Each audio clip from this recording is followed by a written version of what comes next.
Good morning mga ka-troopers.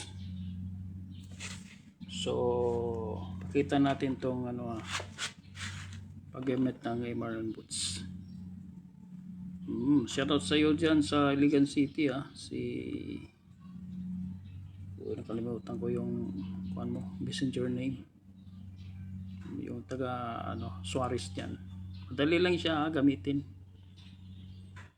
Kailangan meron ka lang 18 inches.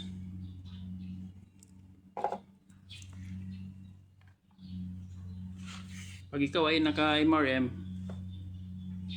18 inches lang. Anyway, subok mo naman, di ba? Meron ka dyan sa si Alvin Tayong ba yun? Yung kamag-anak mo dyan sa Osamis. Di ko na matandaan basta dami ko na padalan dyan sa Osamis.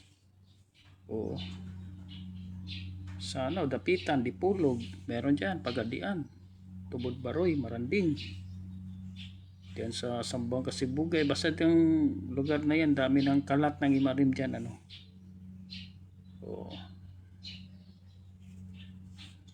kailangan lang 18 inches susubok natin, ganoon lang pero pag ikaw ay expert lagi ka na nagcha-champion, skip mo na lang to, no? Para lang to sa mga baguhan na gustong mag-aral sa pagdatari. Ganun ba lang isang ikot lang. Tapos ako kasi tinutupi ko na yun dyan, isang tupi lang. Ganun lang Saka sa ilalim. Ganun lang din.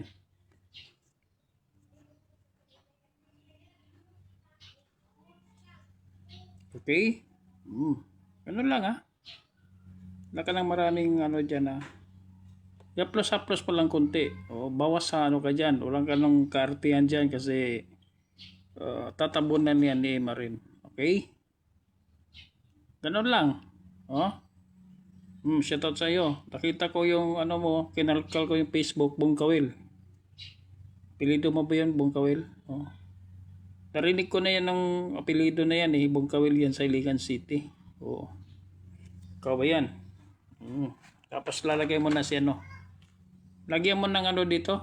Lagyan mo ng pagkita. Tapos lagay mo ng emarim ang yan, paunan. Ganun lang kasimple.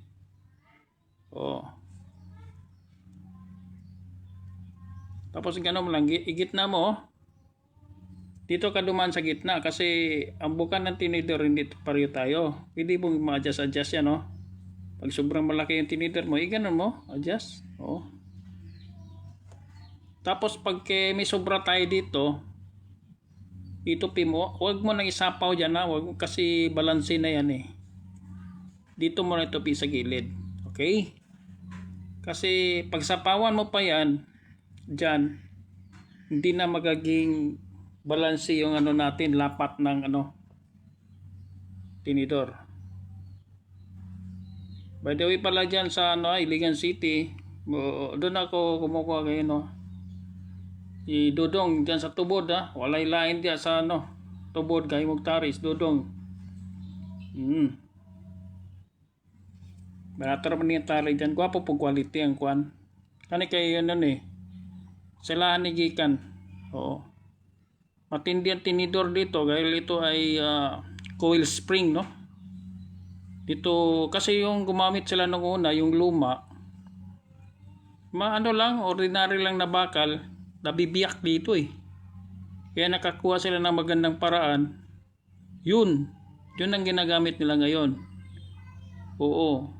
Tapos yung taga Cagayan de Oro bumibili nito nung una napansin nila kahirap gawin magandang klase hindi na sila ngayon nagbebenta nito maliban na lang kung ikaw ay bibili at talagang makita mo dyan sa gilid dyan sa tubod ito yung pinapanday nila.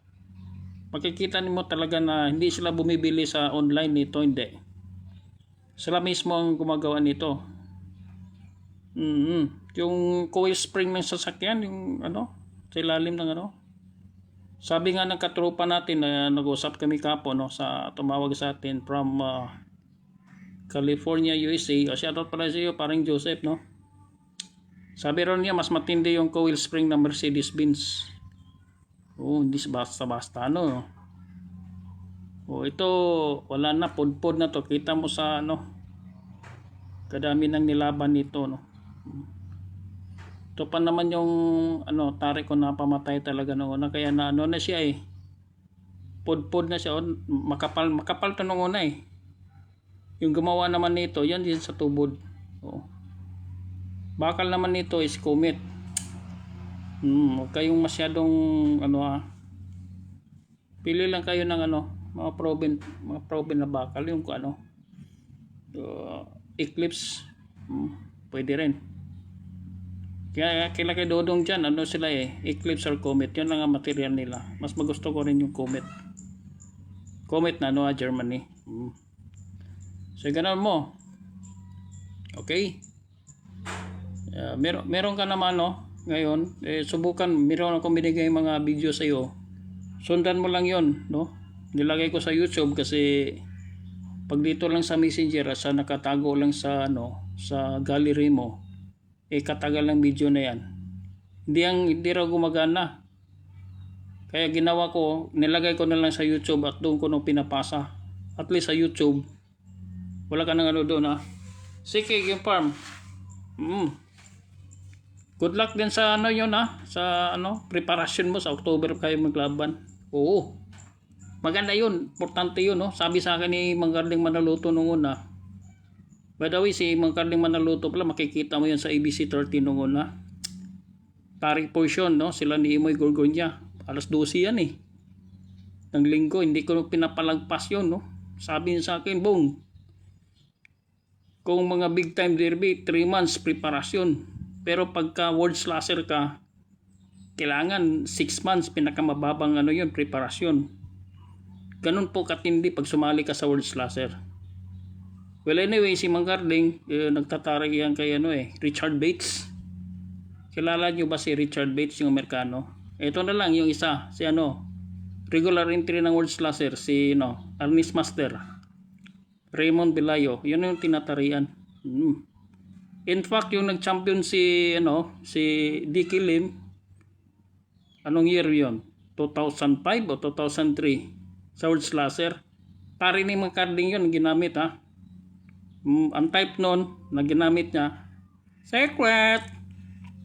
Tanong mo sa akin, pwede. Oo. At saka yung bakal doon, kung anong klaseng bakal na ginamit ni Mang Carling doon. Kaso lang, sad to say, yung nag-champion si Dicky Lim, yung tari doon ninakaw. Yun. Malupit pa doon sila, nagpapahasa sila doon sa Malaysia. Pinapadala sa eroplano yung yung tari ni Dicky Lim. Sa Malaysia kamo nagpapahasa. Ibang klase yan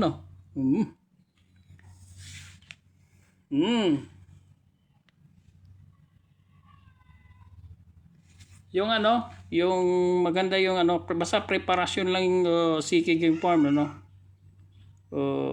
importante kasi yung yung lahat na mental conditioning, mind conditioning ng panlaban, pailaw, sounds, importante yung sounds. Training, ako nagti-training kami sa sa Negros way back mga 1980s. Madaling araw nagti-training kami Alas 4 yan, training. Tapos ng training, lagay dun sa sounds. 20 minutes lang yan. Pagkagabi, wala ng training. Ilaw na lang yan. Oo, tapos siyempre, sundan yung pagkain ni Dr. Editan Chanko. Magandang, yun ang ginagamit namin. Ganon na, sekreto. Pero, maano lang yung kay Dr. Eddie, medyo talaga mapagastos. Kaganon talaga Kung gusto kang manalo, bigyan mo ng mga first class pagkain yung mo. Okay, pag ganon, kasi yung kakwentuhan natin, sayang hindi kami nagpang-abot sa Iligan kasi umalis na kami dyan. Taga Iligan pala yung kakwentuhan natin kanina, sayang sabi ko. Shoutout sa iyo pala dyan, Noy. Si kilalang kilala to, si Chiding sa amin dyan sa Iligan City. Si Nonoy, shoutout sa iyo. Yan pa yung may-ari ng Chiding Peanuts. Dumayo na, nagulat ako eh. Dumayo ka sa ano eh, sa Santa Monica eh. Oo. Sayang yung first fight mo. Kasi gumiri eh. Naangatan siya. Wala na. Pag ganun kasi yung sistema. Pag maunahan ka, patal pa naman. Wala na, lamang na talaga. Oo. Hey, Nike.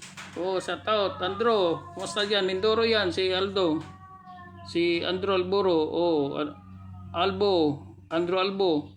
Veteran ano yan ha? Veteran Neymar user yan si Andro. Para naman dun sa ano natin. Yung asinta mo, ganun. Kasi nakikita natin sa Facebook. Pamatay na sinta. Kunyari, itutok mo ganun, no? Ganyan.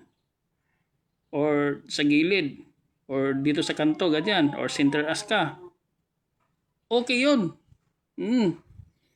Pero sa okay na yon, kailangan yung asinta mo sa umpisa hanggang matapos yung 10 minutes, kailangan nandyan lang yung asinta mo. Kunyari, tutok mo sa gitna dito. Tuhod, ano? Tutok mo. Kailangan hanggang matapos yung laban mo, nandyan lang yun. Kaya, i-test mo kagad yun. Okay? O paano ha? Paano pag-test? Ganito. Meron tayo dito. Yung sinasabi ko sa'yo, na kung nagtutok ka ng ganyan, ito, dulo, tutok mo dito. Subukan mo ngayon dito sa ano, sa paa na huwag kang sumubok sa buhay na manok. Baka mabali yung litid ano. Yung mga talunan mo, hanap ka ng mga talunan mo diyan na tumigas na. O ganito, dito ka mag-test. Tapos ikasa mo lahat kumpleto, lagyan mo ng tape. Tapos isubok mo siya ngayon sa ito, Dancing Queen. Ganon. Tignan mo ka kung hindi ba siya gumalaw. Ganon, no? Yan. Okay? O, testing mo nga. Ganyan. Okay?